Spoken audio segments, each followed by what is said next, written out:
একবার ইমাম আবু হানিফা রাদিয়াল্লাহু আনহু গভীর রাতে হাঁটছিলেন।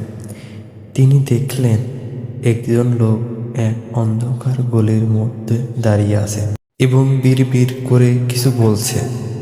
লোকটি বেশভূষ দেখে মনে হলো সে হয়তো অনেক খারাপ কাজ থেকে সবেমাত্র ফিরেছে অথবা খুব হতাশায় ভুগছে।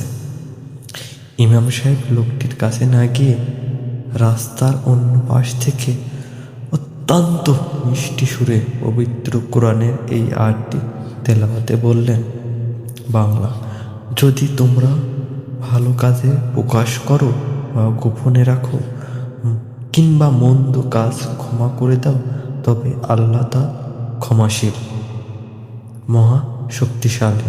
সূরা নিসা, আয়াত 149। আয়াতটি লোকটির কানে পৌঁছালো। লোকটি থমকে দাঁড়ালো এবং অনুভব করল যে এই কথাগুলো যেন সরাসরি তার হৃদয়ে আঘাত করেছে। সে কিছুক্ষণ চুপ করে দাঁড়িয়ে রইল, তারপর হাউমাউ করে কেঁদে উঠল। পরের দিন সকালে ইমাম আবু হানিফা রাদিয়াল্লাহু আনহু সেই পথেই যাচ্ছিল। তিনি দেখলেন যে লোকটি একটি মসজিদের দরজার সামনে বসে আছে এবং আল্লাহর কাছে ক্ষমা প্রার্থনা করছে।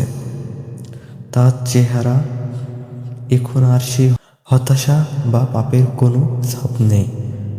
সেখানে এক শান্তি ও আলোর ঝলক।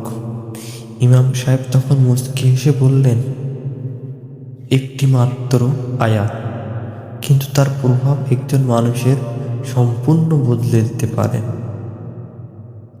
এই গল্প থেকে আমরা শিক্ষা নিতে পারি, আল্লাহ তাআলা দয়া এবং ক্ষমাশীল। আল্লাহ তাআলা তার বান্দা তওবা ও ফিরে আসা অত্যন্ত ভালোবাসেন। তার রহমতের দরজা সর্বদা খোলা।